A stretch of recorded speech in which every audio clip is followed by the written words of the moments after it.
शुरुआत करते हैं गुलाबी नगरी में जाट महाकुंभ। विद्याधर नगर स्टेडियम में जाट महाकुंभ का आयोजन, तस्वीरें आपको जयपुर से लाइव दिखा रहे हैं। विश्नोई महासभा समाज के इस ऐतिहासिक समागम को समर्थन दे रही, तो अपने आप में एक बहुत बड़ी सरदारी हमारे बीच में है। तो आज का ये ऐतिहासिक समागम अद्भुत है, आपका हैप्पीनेस इंडेक्स बहुत शानदार है और ये दिखा दिया कि जाट की ताकत क्या होती है। बहुत बहुत अभिनंदन कैलाश जी चौधरी।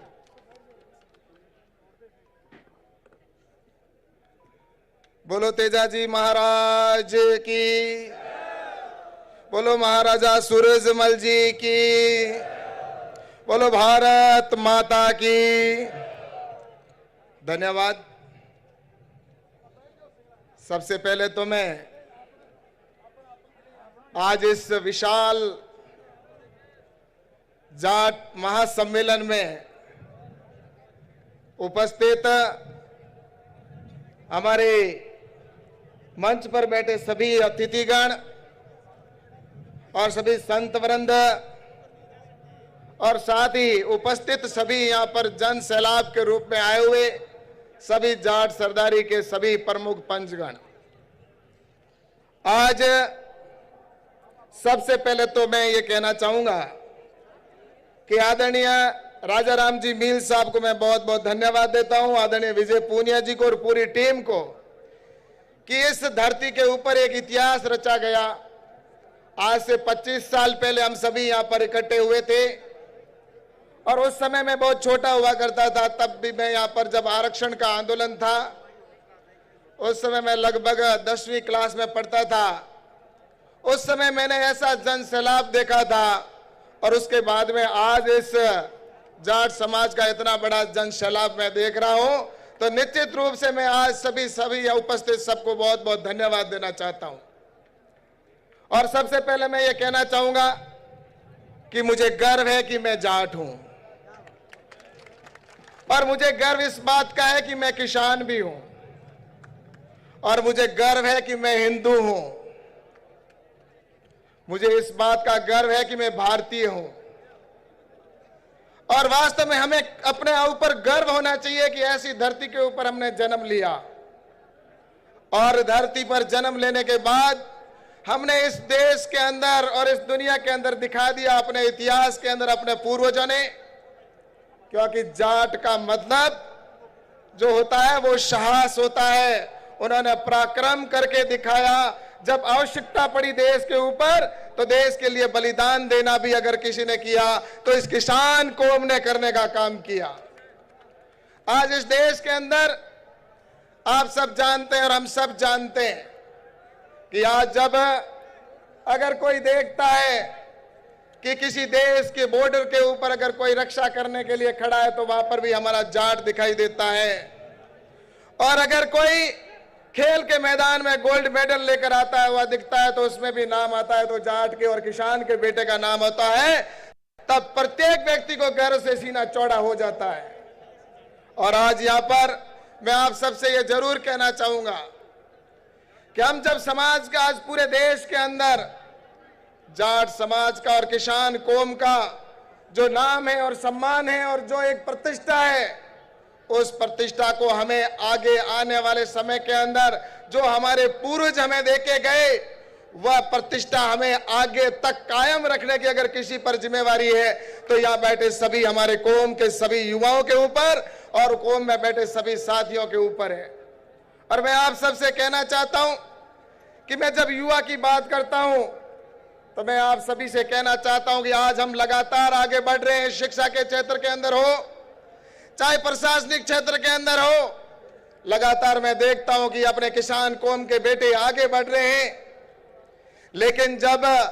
मैं कहीं न कहीं मुझे लगता है कि दूसरी तरफ जब देखते हैं कि एक तरफ हमारे युवा संस्कारवान होकर आगे बढ़ते हैं, आज यहाँ पर तेजा फाउंडेशन के माध्यम से जिस तरह से एक ये हमारे सामने उदाहरण है, मैं समाज के बंधुओं से कहना चाहता हूं कि ऐसी फाउंडेशन हमारे हर जिले के अंदर हर जगह पर होनी चाहिए ताकि हमारे बच्चे संस्कारवान हो और आगे जाकर अपना नाम रोशन कर सके। और मैं आज यहाँ पर उदाहरण देकर कहना चाहता हूं कि हमारे बाड़मेर के अंदर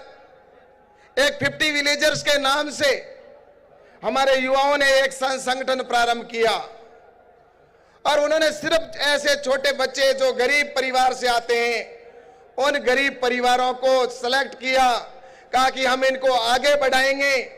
और उन्होंने समाज का जिस तरह से पिछले 7 साल के अंदर मेरे को ज्ञात हुआ है कि पिछले 7 साल से उन युवाओं ने सिर्फ जो पढ़ने वाले उन्होंने इस कार्य को प्रारंभ किया और आज इस कौम के और अन्य कौम के उस एक जगह से 74 स्टूडेंट है जिनको डॉक्टर बनाकर उन्होंने निकाल कर भेजने का काम किया, वो डॉक्टर बन गए। और समाज का जहां तक पता चला कि उन्होंने कहा कि समाज से हमें 1.5 करोड़ की पिछले 7 साल में सहायता मिली, लेकिन यही डॉक्टर और यही आगे बढ़कर उन्होंने समाज का नाम रोशन करने का काम किया। ऐसी संस्थाओं को हम आने वाले समय में किस तरह से हम सपोर्ट करें ताकि हमारे युवा है, हमारा देश का भविष्य वो आगे बढ़ सके। हमारे किसान कौम के नाते मैं आप सबसे कहना चाहता हूं कि यहां पर सभी तरह की हमारी बातें हुई, हम सब ने यहां पर जिस तरह से बात की, मैं आप सबसे यहां पर आने के बाद ये जरूर कहना चाहता हूं कि हम यहां आए पिछले 23 साल बाद हम सब इकट्ठे हुए और 23 साल पहले जब इकट्ठे हुए थे तब हमने जो हुंकार भरी थी उस हुंकार का परिणाम ये रहा कि हमें ओबीसी में आरक्षण उस समय मिला था। और मैं याद करना चाहता हूं अटल जी को कि निश्चित रूप से अटल बिहारी जी वाजपेयी जी ने उस समय उस ओबीसी के आरक्षण के ऊपर मोहर लगाने का काम किया था जिसकी वजह से हमें आरक्षण मिला। लेकिन मैं आप सबसे एक चीज जरूर कहना चाहता हूं कि हम जब यहां पर आए हैं तो कुछ आने वाले समय के अंदर आज इस सभा के अंदर से हम क्या लेके जा रहे हैं, हम आज यहां से क्या लेके जाएंगे, ये हम सबके लिए प्रश्न चिन्ह है। और निश्चित रूप से इसका मैं आप सबसे आग्रह करूंगा कि जो हमने संकल्प प्रारंभ में गुरुजी ने पढ़ा था उस संकल्प को हमें चरितार्थ करते हुए अपने जीवन के अंदर उतार के और अपने समाज के लिए हम किस तरह से आगे कर सकते हैं उसके लिए मैं जरूर आपसे कहना चाहता हूं। और मैं आप सबसे कहना चाहूंगा कि आज हम सभी किसान परिवार से आते हैं और किसान परिवार के नाते मैं आप सबसे कहना चाहता हूं कि आज सबसे उत्तम अगर कोई है तो वो खेती है। कहते हैं उत्तम खेती मध्यम व्यापार लास्ट में नौकरी होती थी, लेकिन अब कुछ मेरे युवा साथियों से मैं ये जरूर कहना चाहूंगा कि हमारी कृषि उत्तम है, उत्तम थी और आने वाले समय के अंदर कृषि उत्तम होगी। लेकिन हमें कृषि को भूलना नहीं है, हमें कृषि के माध्यम से खेती के अंदर नई टेक्नोलॉजी को कैसे अपनाकर हम अपने पैरों के ऊपर खड़े हो सके, इस दिशा के अंदर हमें काम करने की आवश्यकता है। हम रोजगार लेने वाले नहीं, आने वाले समय के अंदर मेरे किसान कौम के भाइयों से कहना चाहता हूं कि हम रोजगार देने वाले बने, ये हमें आने वाले वक्त के अंदर करके दिखाना है। और जब किसान कौम हुंकार बढ़ती है तो निश्चित रूप से उसमें सफलता हमें मिलती ही है। और मैं आप कहना चाहूंगा कि इस देश की आजादी से लेकर इस देश के अंदर जिन जिन लोगों का बलिदान रहा उन उसकी आजादी में सबसे ज्यादा अगर किसी का योगदान रहा तो इस किसान कौम का रहा। देश के लिए बलिदान देने पर हम सब जानते हैं। आज भी हमारे देश के युवा साथी हो तो देश के बॉर्डर के ऊपर ये किसान कौम के बेटे अपनी जान को जोखिम में डालकर खड़े हैं और गोली खाते हैं तो दुश्मन की सीने के ऊपर खाकर अपनी जान किसान कौम का नाम वहां पर रोशन करने का काम कर रहे हैं। हम सबको गर्व होता है। आज मैं आपसे बताना चाहता हूं हमारी बेटियां भी कहीं पीछे नहीं है। मैं आज कुछ दिन पहले बॉर्डर के ऊपर गया था और उस बॉर्डर के ऊपर बीएसएफ के जवानों से जब मिला तो बीएसएफ के जवानों में मेरे को 17 बहनें वहां पर मिली और मैंने जब उनसे परिचय किया तो परिचय में 17 की 17 हमारी बहनें थी, वो किसान कौम की बेटियां थी। इसलिए मैं कहना चाहता हूं कि आज हमारी बेटियों को पढ़ाने की आवश्यकता है, बेटियों को आगे बढ़ाने की आवश्यकता है, देश के लिए हमें कुछ करने की आवश्यकता है। और देश की जब बात आती है तो मैं आपसे एक बात कहकर मैं अटल जी की मुझे वो बात याद आती है। भारत है ना, हम भारत के वासी हैं, हमारा इस भारत के लिए प्राणों की आहुति दी हम लोगों ने। भारत कोई भूमि का टुकड़ा नहीं है। अटल जी ने कहा था कि ये भारत कोई भूमि का टुकड़ा नहीं है, ये एक जीता जागता राष्ट्र पुरुष है। हमें अभिनंदन है हमें इस बात का कि हम भारत के हैं, हमें गर्व है इस बात का कि हम भारत के वासी हैं। इसलिए मैं आपसे कहना चाहता हूं कि इस देश के लिए हमें कुछ भी करना पड़े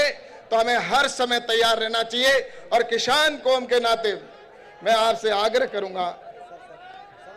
2 मिनट का मेरे पास समय का जो मुझे दिया है। तो मैं निश्चित रूप से इतना ही कहना चाहता हूं कि आने वाले समय के अंदर मैं किसान का बेटा होने के नाते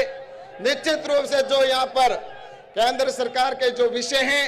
उन विषयों को लेकर निश्चित रूप से मैं बात करूंगा। और किसान कौम के लिए मैं भारत ये कह सकता हूं कि अगर मेरे प्राणों की आहुति देनी पड़ी तो भी मैं निश्चित रूप से देने के लिए तैयार हूं, क्योंकि मैं किसान का बेटा हूं और किसान के नाते निश्चित रूप से हम सबका ये दायित्व बनता है। आप सबको मैं बहुत बहुत शुभकामना देता हूं। इस मेले के अंदर जितने भी आज लाखों की संख्या में जो आए उन सबको मेरी ओर से बहुत बहुत धन्यवाद, बहुत बहुत शुभकामना। जय हिंद, जय भारत।